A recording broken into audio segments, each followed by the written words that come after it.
I take stigma, flip it into stories, build it into strength. And trust me, if you're looking for sugarcoating, baby, you're in the wrong kitchen.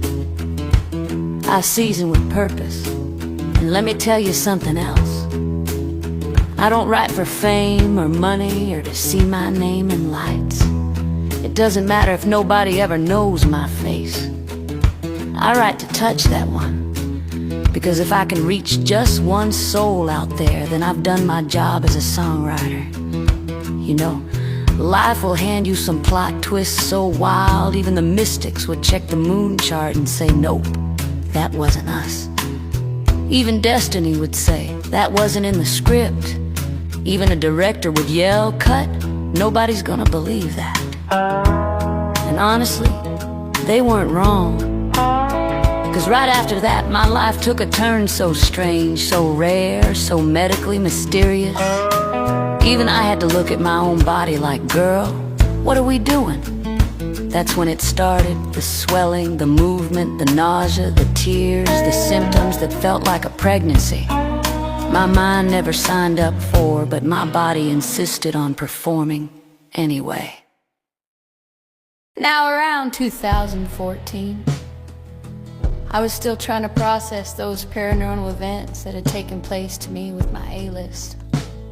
Celebrity twin flame, as if that story wasn't X-Files enough. I guess the universe said she's not shocked enough. Let's turn up the woo-woo.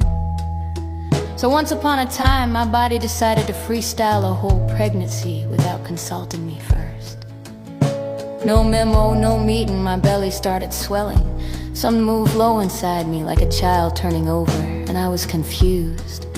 Because I'm a virgin heart and an asexual soul, this made no sense. It was like somebody's imaginary baby was practicing karate down there. Then came the morning sickness. Every single day next came the weight gain, and I'm a strict raw vegan. So I knew it wasn't the food, my kale is innocent. My hormones are the real criminals, and it didn't stop there. I'd see a pregnant woman and burst into tears. Walk past the baby aisle and my breast would swell and leak. Hear a newborn cry and my whole body would react like it was searching for something to nurse that wasn't there. I had to start wearing lactation pads just to get through the day without falling apart. I dream of babies I never had. I'd see a diaper commercial on TV and break down like the world was ending. And don't even get me started on proud grandparents showing off photos of their grandbabies. I'd have to walk away before the tears took over. Every stroller rolling by had my breast swelling, had me breaking down to cry. Triggers everywhere, like the world was in on it.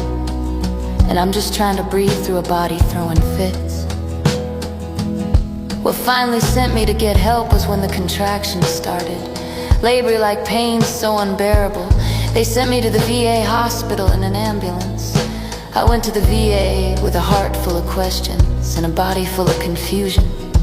After running some tests, the doctor said, I have your diagnosis. You have pseudocyesis.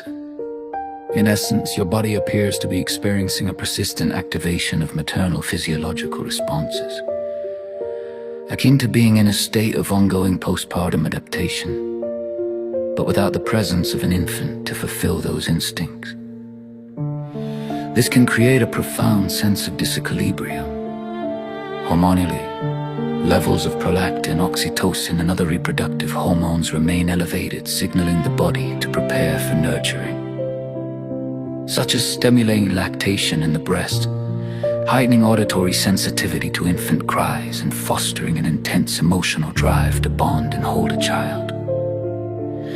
However, in the absence of an actual baby to respond to these cues, no heartbeat to synchronize with, no physical presence to engage, these signals become unfulfilled, leading to a cascade of distress.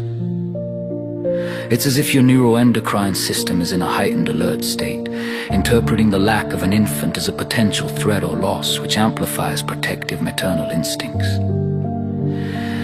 This manifests as an unrelenting internal search or vigilance, increasing your responsiveness to sensory triggers like the scent, sound, or sight of babies. Consequently, you may feel this discomfort persistently, around the clock as your body struggles to resolve this unresolved maternal drive. With a confused look on my face, I said, Doc, can you tell me what it means in everyday normal language? Of course, you have a condition known as phantom pregnancy or false pregnancy. Basically, your body is stuck in motherhood mode. I said, oh, now I understand. So how do we uninstall it? He sighed and said, Unfortunately, there's no cure, but it can be managed with therapy or medications. Then he looked at my chart and said, I see you're vegan and only take plant-based or holistic medicines. Since the VA doesn't currently offer plant-based medication options, we can go with an alternative holistic approach. Then he said something I never expected a doctor to say. In my clinical experience, one therapeutic approach that may help mitigate these symptoms involves the use of a realistic infant simulator or lifelike baby doll. By holding and cuddling it, you can provide a tangible outlet for those heightened maternal instincts, which may help soothe the neuroendocrine signals and reduce the persistent sense of distress. This can serve as an emotional supportive measure while we explore additional interventions, such as psychological support. If you'd like, we can discuss how to incorporate this into your routine or monitor its effectiveness. He wrote the doll into my medical record as a device I'm supposed to keep with me at all times, like a prescription. He even ordered me a medical alert tag that says I am not to be separated from the doll, seeing how much I love baby dolls. Ever since I was a little girl, I was actually excited. But he specifically said it had to be a lifelike doll. So when I got home, I went straight on eBay, looking for one of those lifelike baby dolls, and I was blown away by how realistic they looked. As I scrolled through the photos, my body started reacting, my breasts swelling like they were filling with milk. I had to tell my own body, calm down, help is on the way.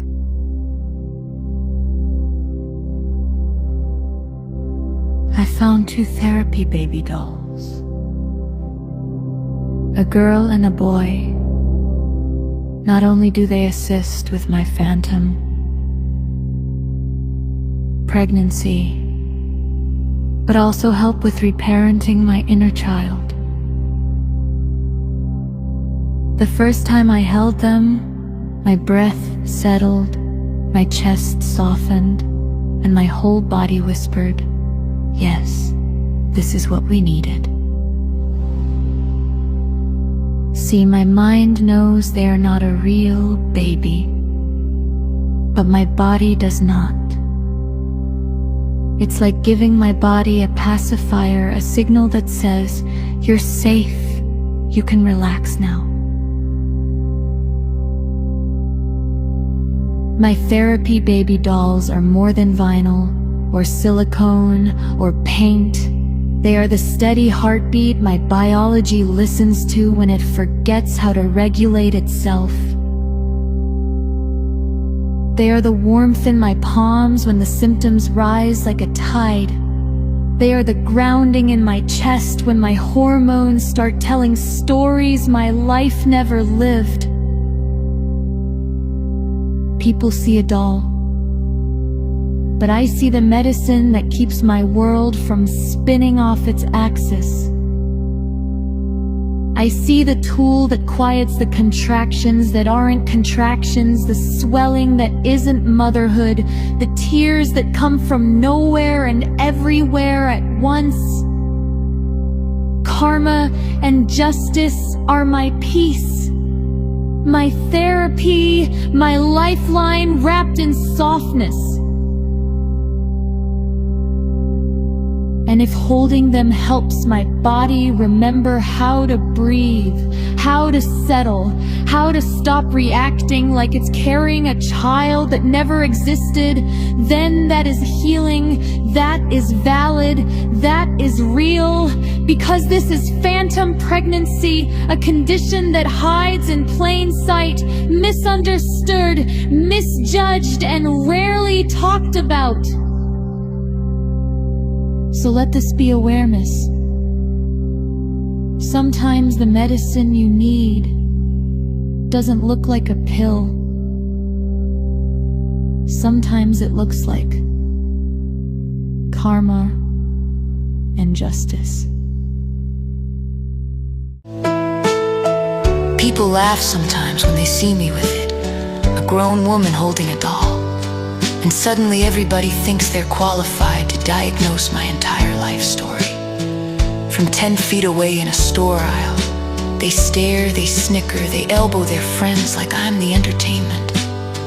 Didn't pay for, and some of them get bold, real bold, pulling out their phones like I'm some rare animal on display, snapping pictures, recording videos, like the paparazzi on discount, posting me online without my consent, like I'm public property, calling women like me crazy, delusional, nut jobs with creepy dolls. They toss those words around like they're seasoning their own ignorance. What they don't see is what happens when I leave the doll at home. They don't see the nausea rising like a wave that doesn't care if I'm ready. They don't see the breast swelling, the ache that hits out of nowhere, the way my body reacts like it's searching for a child that never existed. They don't see me in the bathroom, trying to breathe through cramps that feel like contraptions for a baby I'm not carrying. They don't see the tears that come without warning, triggered by a stroller rolling past or a newborn's cry, echoing from 3 aisles over. They don't see the storm. They only see the umbrella. You've probably seen me floating around the internet, turned into a meme for clicks and giggles. And I always wonder, what's so entertaining about watching a patient take their prescription? What's meme-worthy about someone using the tool their doctor recommended to keep their body from spiraling? Did I miss the memo that it's suddenly acceptable to bully and discriminate against a doctor who ordered emotional support and therapy tool? People see a doll, but I see the medicine that keeps my world from spinning off its axis. I see the tool that quiets the contractions that aren't contractions, the swelling that isn't motherhood, the tears that come from nowhere and everywhere at once.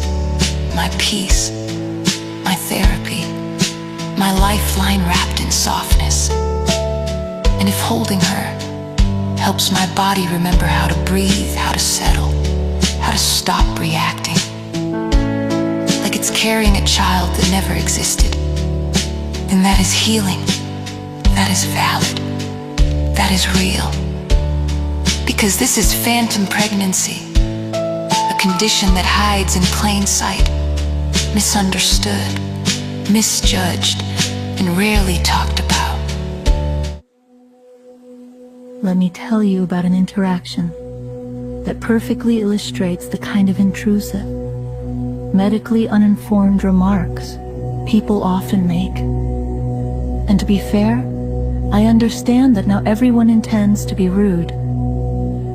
Sometimes people say things out of pure innocence, the same way someone might casually ask a larger-bodied woman how many months pregnant she is, not realizing how hurtful or inappropriate that question can be. People do this in other situations too, asking someone with a chronic illness, "But you don't look sick," telling a grieving person, "Aren't you over that by now?" Or asking a person with infertility, "So when are you finally having kids?"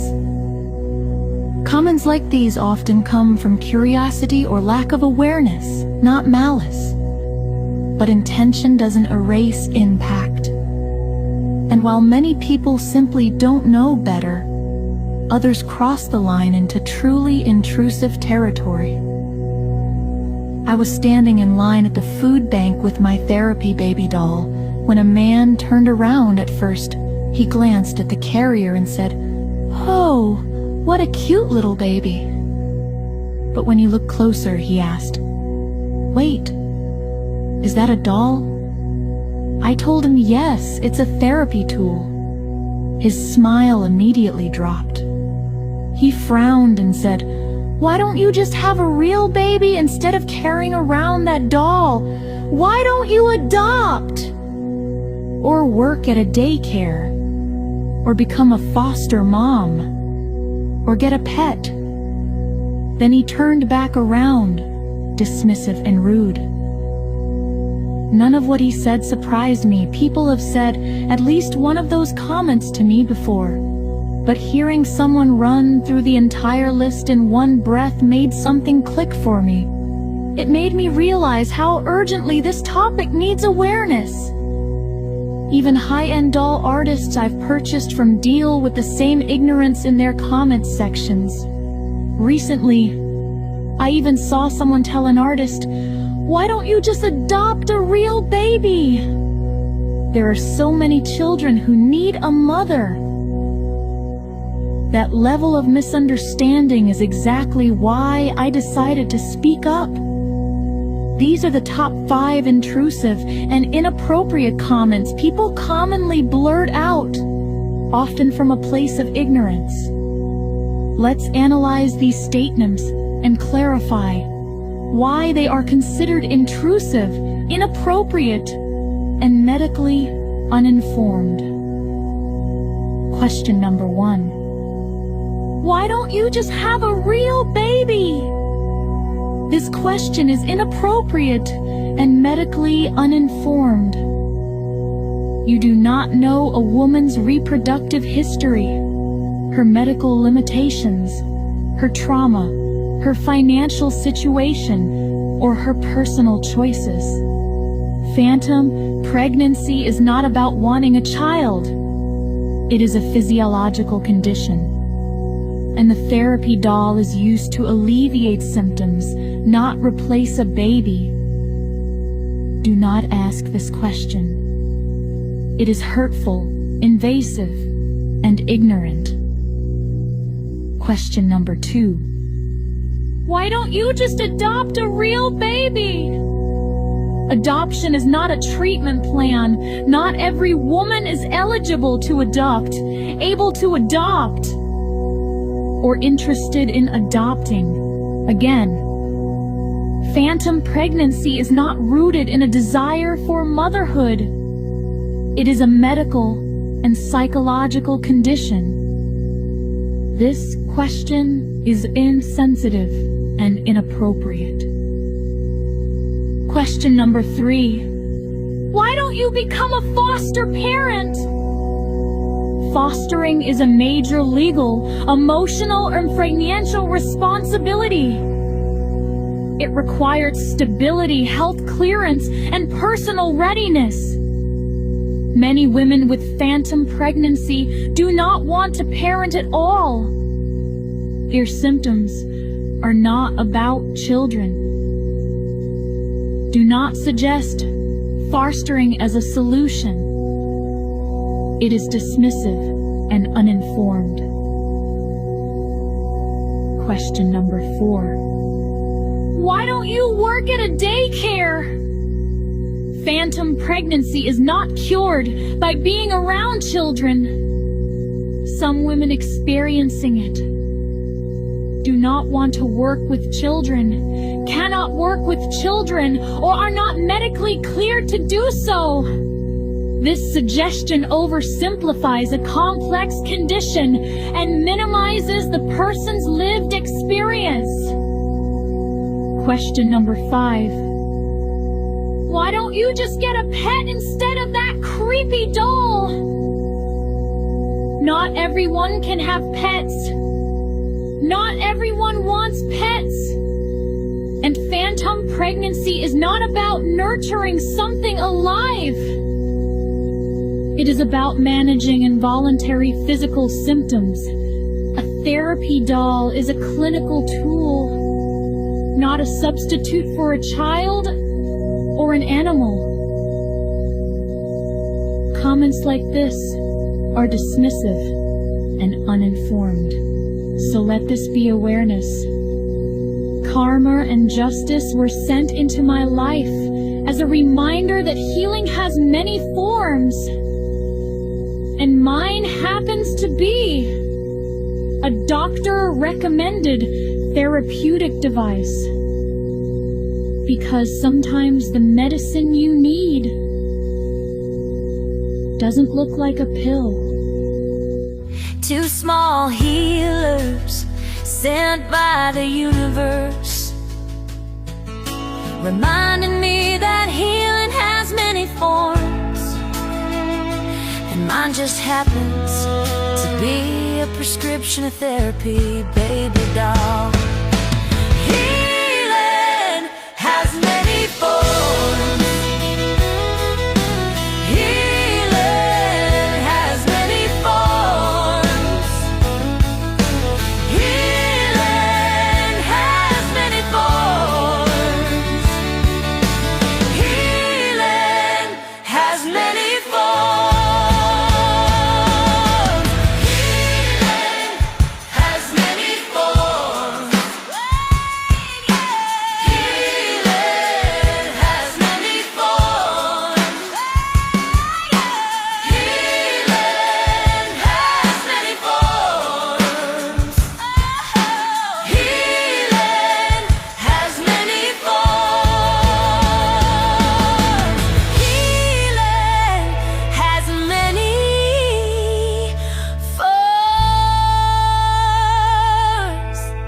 Sometimes the medicine you need doesn't look like a pill.